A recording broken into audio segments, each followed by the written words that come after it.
Hello, ladies and gentlemen, and welcome back to the podcast, and welcome to your WWE Backlash post-show. And man, there's a lot to talk about in today's episode.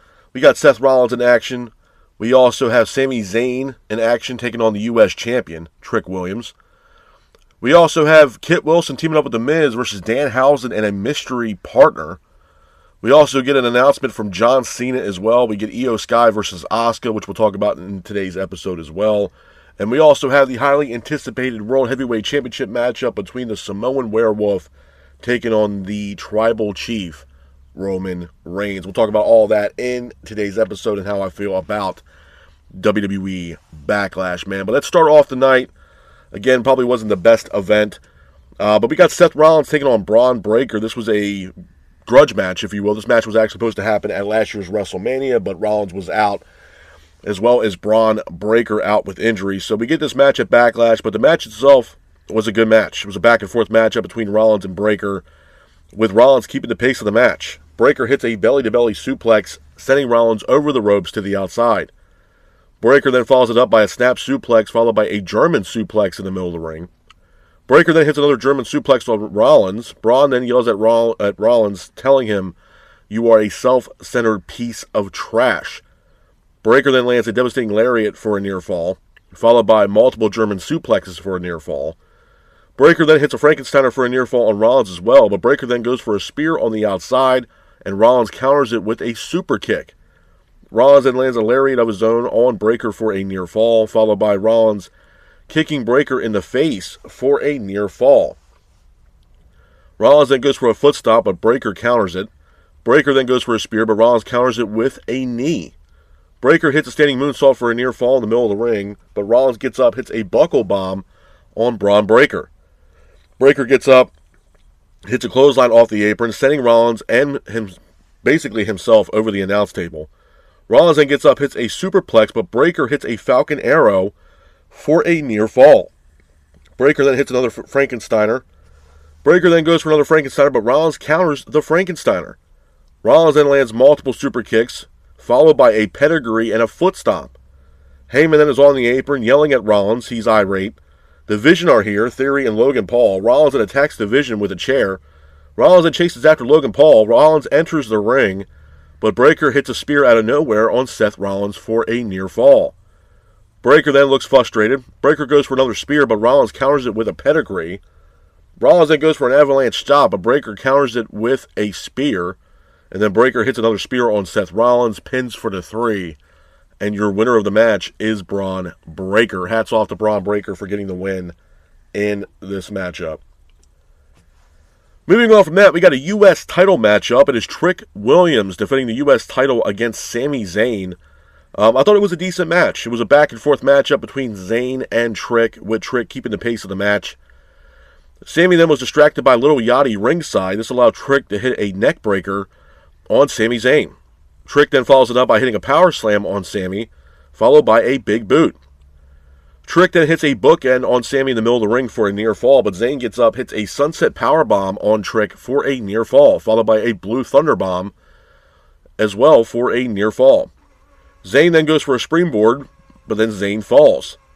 Zayn then hits a roll-up for a near fall. Zayn hits Trick with a kendo stick for a near fall as well.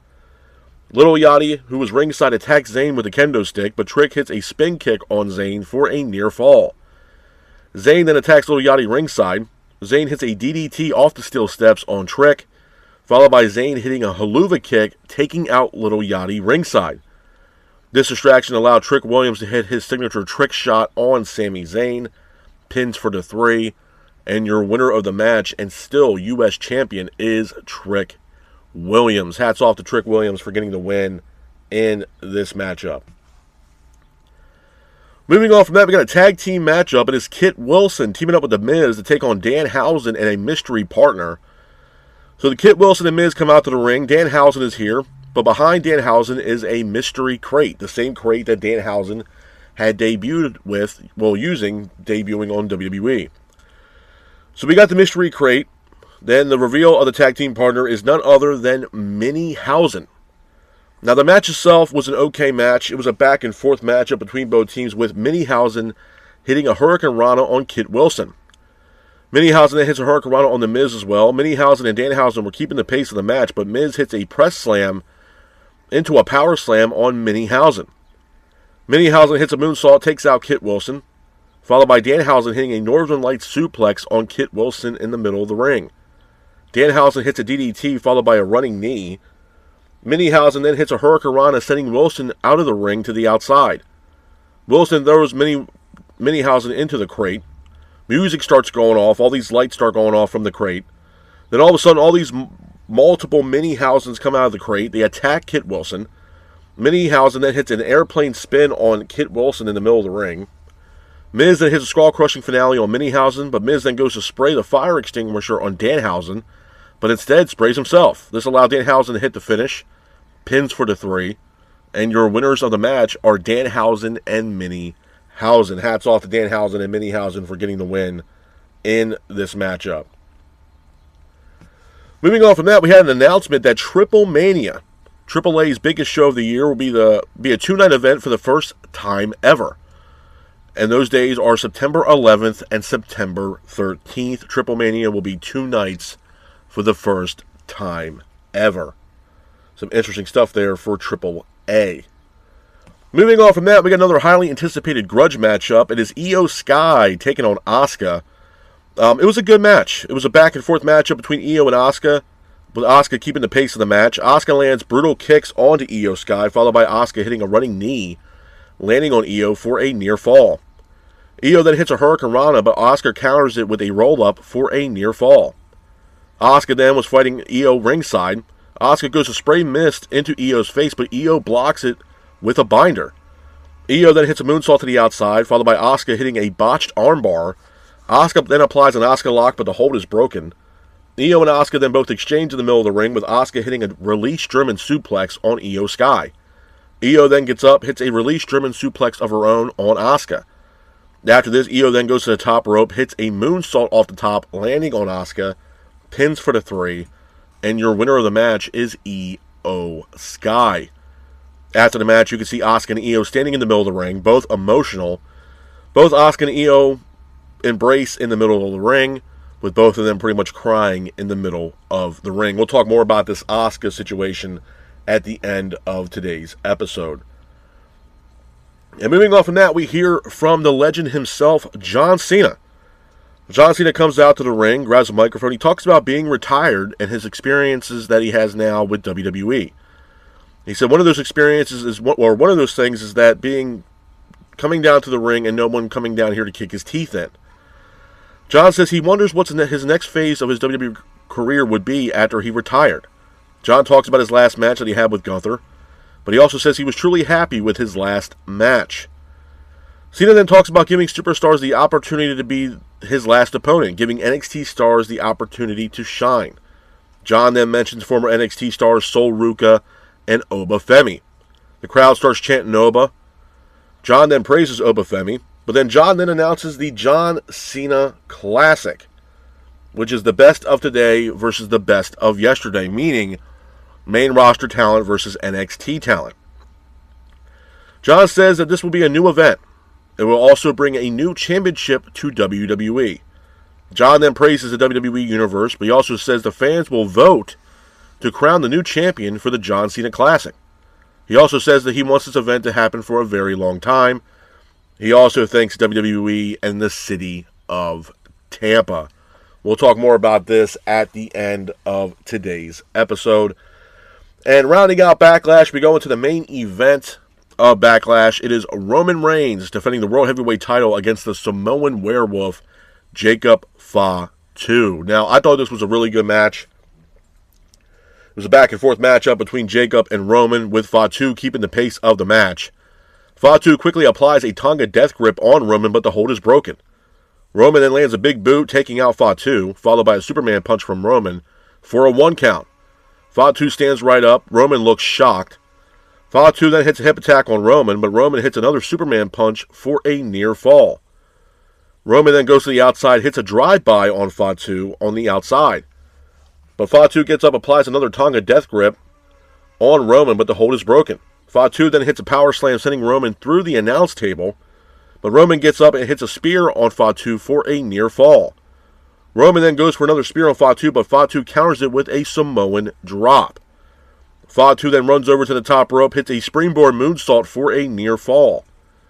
Fatu follows it up by landing multiple headbutts on Roman. Fatu then mocks Roman. Fatu then goes for a swanton, but Roman had his knees up.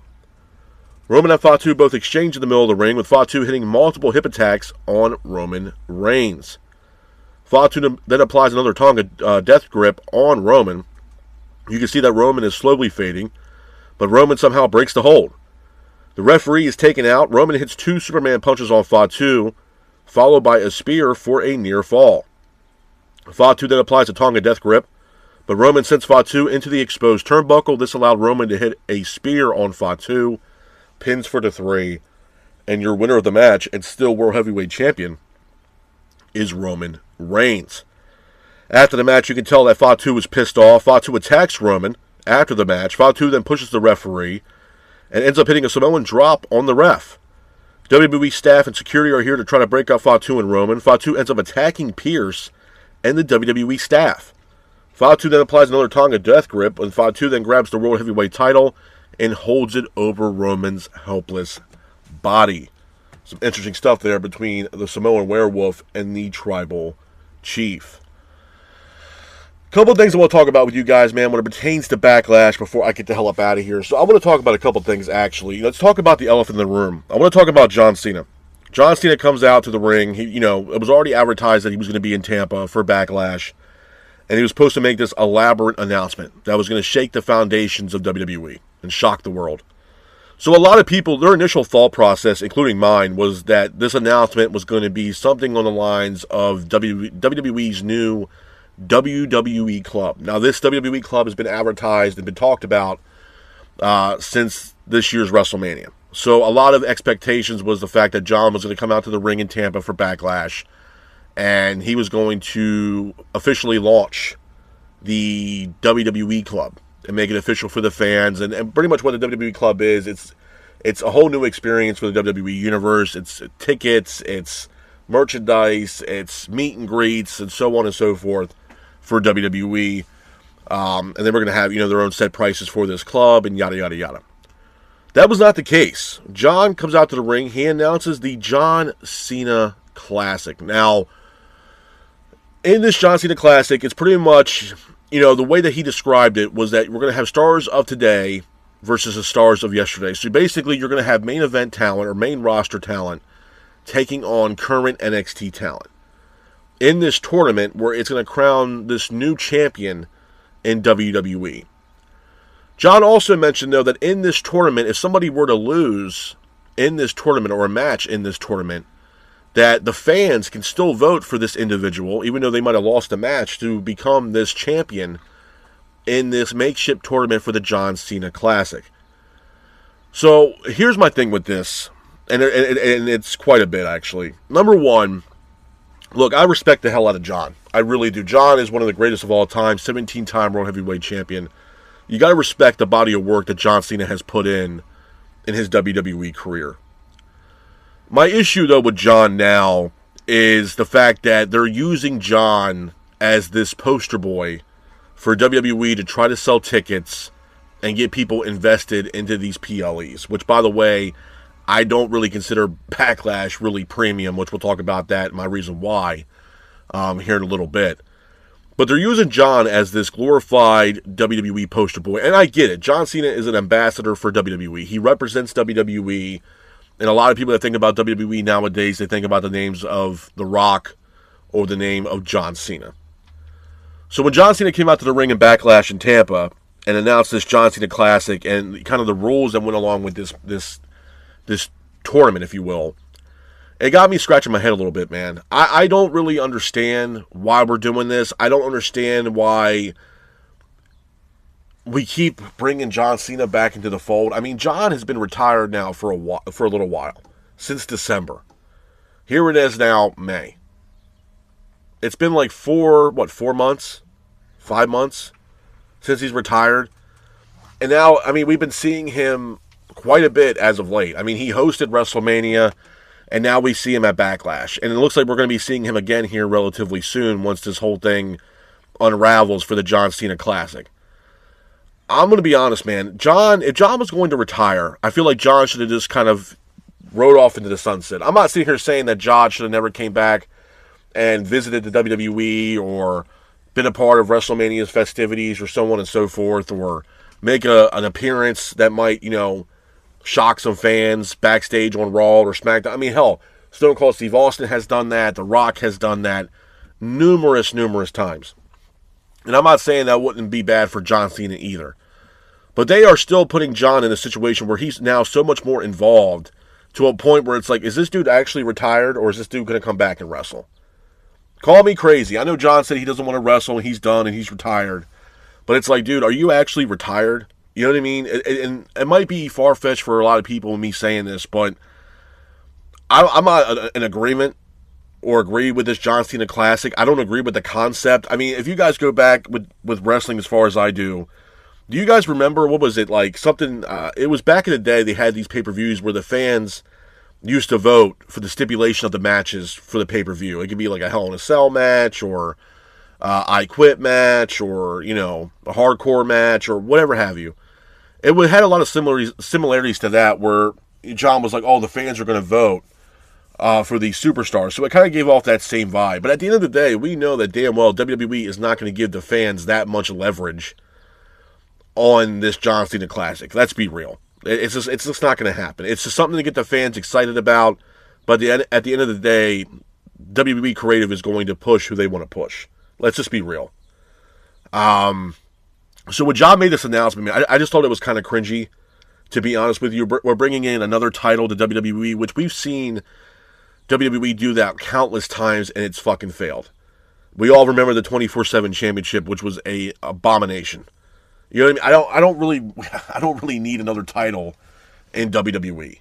I don't need another makeshift tournament to praise John Cena. We had a tournament for John Cena for his last opponent. Now we're having the John Cena Classic. It's like, man, look, I'm not a big fan of it. I'm really not. It might be far-fetched for a lot of people. Oh, I can't believe you're saying that, but I can give a rat's ass, man, to be honest with you. Honestly. And it wasn't even like Backlash, in John Cena's defense, it wasn't like Backlash was the greatest either, which we'll talk about that in a second as well. But I wasn't really thrilled with the John Cena shit, to be honest with you. I really wasn't. If John's going to be retired, then please retire, go do movies, go do TV shows, whatever have you, and make your appearances once in a blue moon. I feel like John's been more involved with WWE now than he was on his retirement tour. Call me crazy, but that's just what the vibe I'm getting. And it's like they can't just let this guy go and let him be retired. They're trying to use every single possibility, every single angle that WWE could possibly do to try to sell tickets and get intrigue into WWE's product. And that's when the corporate greed comes into play. You know what I mean? Like I said, a lot of people, their first initial thought with this John Cena announcement was going to be the official launch of the WWE club, when seemingly WWE is going to ask for more money from the WWE fans on top of the very highly priced tickets for people and fans to get for these PLEs. So I have an issue with that. And speaking of PLEs, or premium live events, I cannot honestly tell you guys that this was a premium live event. You got to remember, WWE now, since WrestleMania, will have their first hour live on ESPN2. Now, we had roughly about, 5 matches on this card? And one of those matches alone was Kit Wilson and The Miz teaming up, taking on Danhausen and a mystery partner. Now, the rumors were speculating on who this mystery partner was going to be. Was it going to be Jelly Roll? Or was it going to be CM Punk? It was neither. Instead, we get Minniehausen. I understand that a lot of fans love this comedy act from Danhausen. Danhausen has been used more now in his career as far as being a pro wrestler than he ever has on the Indies or AEW. He's a huge merchandise sale. He has huge merchandise sales for WWE. He sells a lot of merch. A lot of people like the comedy act from Danhausen, and a lot of people just want to see Danhausen. I get it. And Danhausen, they bring him in. He's a comedy act. He gets people excited. It's kind of like what R-Truth was doing backstage and getting people laughing, getting people excited, and having a good laugh backstage. That's what Danhausen is. He is a glorified comedic character. He brings in comedy. He brings in that comedic value to pro wrestling. It gets the fans excited. It gets the fans something to laugh about. It gets the fans intrigued with the comedic stuff that Danhausen does. And I get it. I understand it. He is funny, and the shit that he does, it is comedic. It's funny. Sometimes it is, sometimes it's not. What I don't need to see is Danhausen wrestling in a match. I just don't. And not for nothing, I do not need to see Danhausen wrestle in a premium live event. And that's the word right there alone. Premium in itself. Danhausen does not speak premium live event, or even speak premium for that matter, for a pay-per-view or PLE for WWE. I don't understand why they couldn't put Kit Wilson and The Miz in a tag team matchup against Danhausen on the first hour of Backlash, which is basically seemingly free for anybody to watch. To me, that would have made more sense than having this guy a part of the actual pay-per-view. Now, mind you, people that don't have ESPN Unlimited have to pay $30 to watch the remaining of the matches on this PLE, which is, I think, roughly 3 matches out of the first hour on ESPN, so roughly about 3 matches. And Danhausen was on that pay-per-view, so you're paying $30 to watch Danhausen wrestle with Minniehausen to take on Kit Wilson and The Miz. That doesn't really speak premium live event for me. And not for nothing, that matchup was a glorified SmackDown main event. Honestly. And SmackDown is fucking horrific. It is awful. So when they had this matchup with Danhausen taking on Kit Wilson and The Miz, I'm like, dude, there's no way people actually had to pay $30 to watch this shit for Danhausen. And like I said, bro, I get it. He sells a lot of merchandise. He's a comedic act for WWE. He's very funny. Fans love him. And fans are gravitated towards him. And like I said, he's a comedy act, bro. He's a comedic act for WWE. I just don't need to see him in the ring. I don't need to see him in the ring. And I damn sure do not need to see Danhausen in the ring in a premium live event. I just don't. I'm sorry. Yeah, he's a decent wrestler. I'm not sitting here saying that he's one of the greatest or one of the worst. He's a decent wrestler. But they brought this guy in to sell merchandise, get fans excited, and they brought him in as a comedic act for WWE. Let's keep it at that. Sell merchandise and be a comedy act backstage. I do not need to see this guy wrestle on a premium live event. I just don't. And my thing is, shame on WWE for doing that, charging people $30 to watch that match. When you had the first hour of Backlash live and free on ESPN 2. You know what I'm saying, bro? Like, come on, man. It's cringy. It really is cringy. And the fact that Triple H thought it was a great idea. Let's put Danhausen actually on the pay-per-view and charge people $30 for it. Come on, bro. You are lucky to be in the seat that you are in. Honestly. So we had that. We had the John Cena. We had a Danhausen situation. The other elephant in the room, honestly, too, was Io Sky versus Asuka. Now, number one, I thought that was probably, besides Roman and Jacob Fatu, Asuka and Io was the match of the night for me. And I thought the match went very well until we got to the end. And there was a lot of confusion at the end because you saw Asuka, Io in the middle of the ring. They both embraced. They're both bawling their eyes out. They're both crying. It almost seemed as if Asuka was saying goodbye to the WWE fans and the WWE Universe. And it had a lot of people talking. Some people are saying that Asuka now is semi-retired. We know that she signed a multi-year deal with WWE in 2024. Some people are saying a 5-year deal. Some people are saying it's a 3-year deal. Now, if it's a 3-year deal, obviously she's going to be sticking around until 2027. So, I don't know. I don't know if it's a 3-year deal or a 5-year deal that Asuka has. But what I will say is this. With Asuka, the question with Asuka now, even after this match, and yes, she lost this matchup against Io, would be what is next genuinely for Asuka? Are they going to actually push Asuka to, the main event scene? Is she going to go after Becky Lynch in the Women's Intercontinental title? Is she going to go after the Women's World title? I don't know.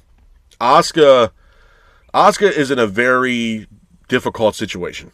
There's always, and there was rumors of Kairi Sane showing up at Backlash. Obviously, that did not happen.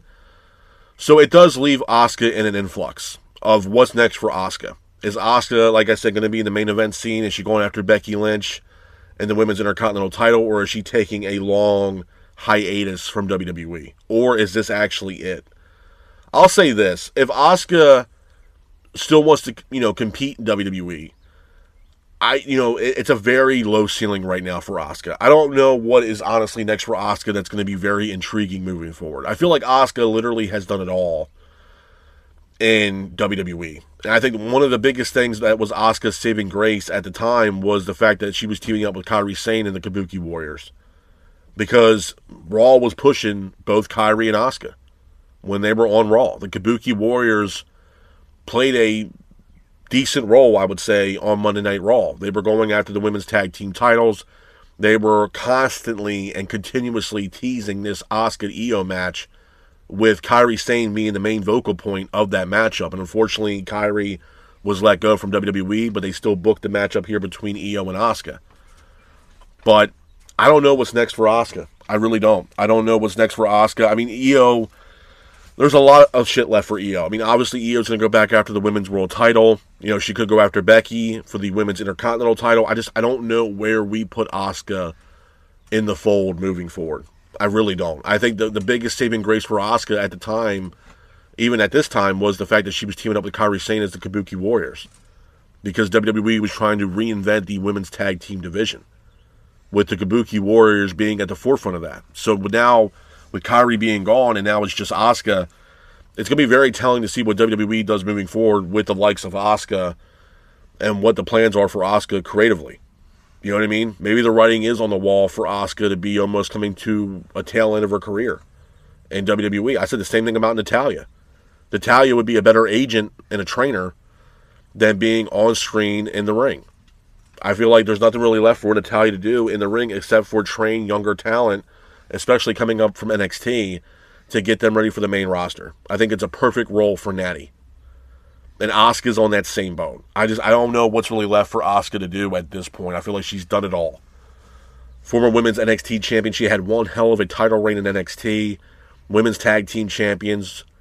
WWE women's champion. I mean, there's literally nothing else that Asuka could do at this point in her career. And now with Kairi being gone, maybe it's something that Asuka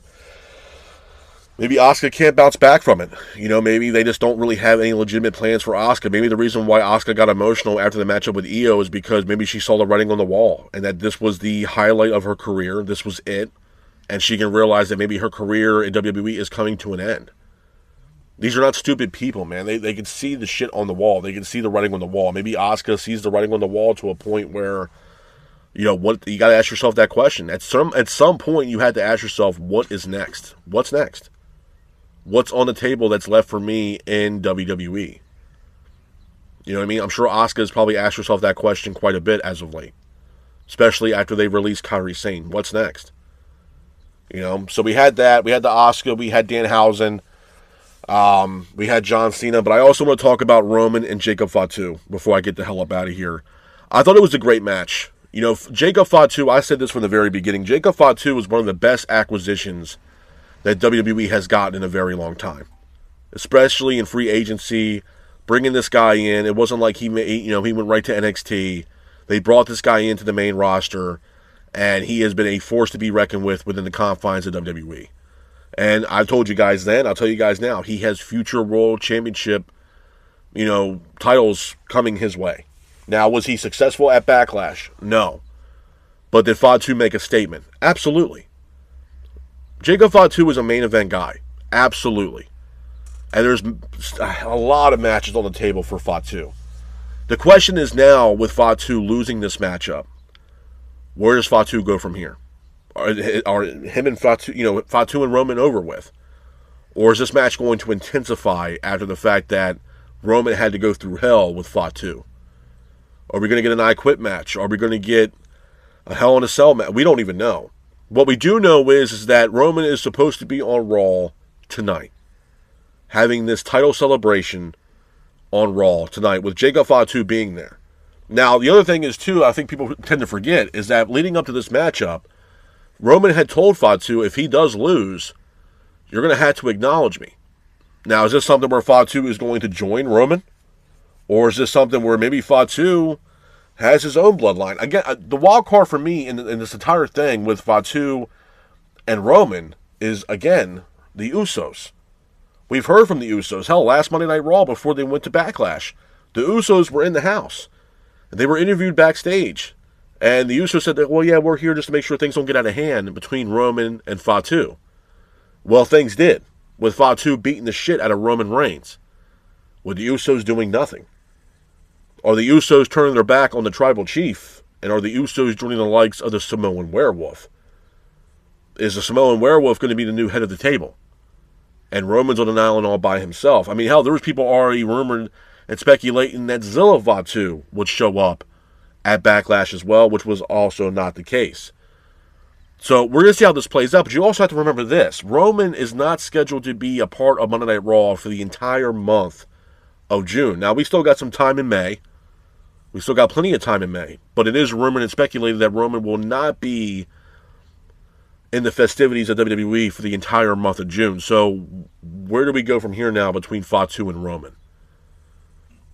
Because they've already been teasing this Bloodline 2.0 or 3.0 shit now with Fatu and the Usos and Roman. So how is this really going to play out moving forward? And hopefully we get some more answers into that on tonight's Monday Night Raw. But it's going to be very telling to see what happens next. Even Roman, after the match at Backlash, had told the world that was Fatu's last night here. Is Roman trying to push out Fatu out of WWE? Has he had enough of the Samoan werewolf? We'll see tonight on Monday Night Raw. But with that being said, though, man, I mean, as far as Backlash is concerned in its entirety, was it a great show? No, it wasn't. It was an okay show at best. I think Io and Asuka was probably match of the night with Fatu and Roman Reigns. I think adding Danhausen to the actual pay-per-view itself and charging people $30 to watch Danhausen is an absolute fucking joke. I'm sorry. Asuka, I don't know where we go from here with Asuka. I really don't. I think once Kyrie walked out the door and they let her go, I think it crippled Asuka's career as well, to be honest with you. And seeing the fact that Io and Asuka kind of had that weird embrace at the end of the match, and both of them bawling their eyes out, it was like almost like the writing on the wall that Asuka knew this was probably going to be the best. This is it. She's probably thought that this is probably not going to be any better than this right here, right now. You know what I mean? Maybe she sees the writing on the wall. Roman and Jacob Fatu, man, they killed it. It was a great match, told a great story, and we're going to get more of that story tonight on Monday Night Raw. I made comments about Danhausen. I don't take it back. Like I said, Danhausen is a comedic act for WWE. I don't need to see this guy in the ring. He's a comedian, bro. They brought him in as a comedic act for WWE. He's there to get good laughs and make things funny and joke around and all this other shit. I don't need to see this guy in the ring. I just don't. And shame on WWE for actually charging people $30 to watch that cringy-ass match between Kit Wilson, The Miz, and Danhausen and Minniehausen. It's a fucking joke, man. I'm sorry. I understand the guy is selling merch out the wazoo, making a lot of money for WWE and a lot of money for himself. And there's certain fans out there that like him. There's certain fans that don't. There's certain fans that when they see Danhausen, they boo him. Because they're done with the comedy act. They're done with the comedic shit from Danhausen. I'm on the same boat. I don't need to see especially Danhausen in the ring, bro. I do not need to see it. And hopefully after the match at Backlash now between Danhausen and The Miz, we can move the fuck on. Honestly. And The Miz, bro, I feel like his days are numbered in WWE. I'm sorry. The Miz, I've never been a fan of The Miz, bro. I'm sorry. No. Come on, man. This guy is a former world champion, multi-time champion, U.S. champion, Intercontinental champion, Grand Slam champion, and you got this guy wrestling Danhausen. Like, come on, man. It's a fucking joke. It's absolutely a joke. So, yeah, I wasn't thrilled with the Danhausen shit. I'm excited to see where we go next with Jacob Fatu and Roman Reigns. What's next for Asuka? Who knows at this point, honestly. But Backlash is always one of those pay-per-views where it's like coming out of WrestleMania. It's one of those pay-per-views where it's like, like here we go with this shit again. You know what I mean? Backlash has always been one of those pay-per-views that's just a filler pay-per-view, in my honest opinion. Always has been, always will be. I don't think a lot of people give a rat's ass about Backlash. And it was missing out so much shit, man. I mean, there was no Liv Morgan defending the women's world title. Stephanie Vaquer is out. There was no women's tag team titles on the line. There was no Penta defending the Intercontinental title. No Becky Lynch defending the women's Intercontinental title. No Sol Ruka, no Obafemi, no Gunther, no Cody Rhodes. It's just, I don't know, bro. It was a middle-of-the-road pay-per-view for me, honestly. And it just wasn't that great. But like I said, Fatu and Roman was good. Io and Asuka, again, probably qualified for match of the night. But that one negative for me was Danhausen. Like I told you guys, man, at the end of I'm not a big fan of Danhausen. It's just me personally. I'm not with the comedic act of Danhausen. And that's what he is. He's a comedic act for WWE. I'm just not with it. And not for nothing, he does not need to be on a pay-per-view or PLE for that matter. I don't need to see this guy in the ring. Keep that shit for SmackDown. Keep him backstage. Have a good laugh, a ha-ha, and move forward. I don't need to see it. I don't. He's a comedic act for WWE. That's it. And keep him as that. I don't need to see him wrestling on a pay-per-view or wrestling in the ring. Keep his ass backstage. Because I can give a rat's ass about Danhausen, bro. I'm sorry. I'm not with it. I get it. He sells a lot of merch and shit, and he's a funny guy. It's just, I'm not with it. I'm not with it at all. So yeah, like I said, Backlash wasn't entirely terrible. It's a middle-of-the-road pay-per-view. I'm excited for Raw. We hear from Roman Reigns. I also heard through the grapevine that we might hear from CM Punk, too. From what I understand, I don't know. Again, hopefully we hear something from CM Punk. But that's the rumor. But I know we're here from Fatu and Roman. Roman's supposed to have this celebration after he beat Fatu at Backlash. So I'm excited to see that and see where that storyline goes between Fatu and Roman. Asuka, again, it's up in the air on what's next for Asuka. Some people are saying that she's semi-retired. Some people are saying that she's not. I don't know. We'll see. I just think right now the ceiling for Asuka is at a very low point right now. I don't think there's really any much more for Asuka to do in WWE. She's done it all. So I'm sure she's probably thought about that for a while now. So again, looking forward to Monday Night Raw. Backlash wasn't that terrible. I say the top two matches were easily Io versus Asuka and Jacob Fatu versus Roman Reigns. But with that being said, though, this is my review of WWE's Backlash. I hope you guys are out there staying safe. Be careful and remember, stay classic. Peace.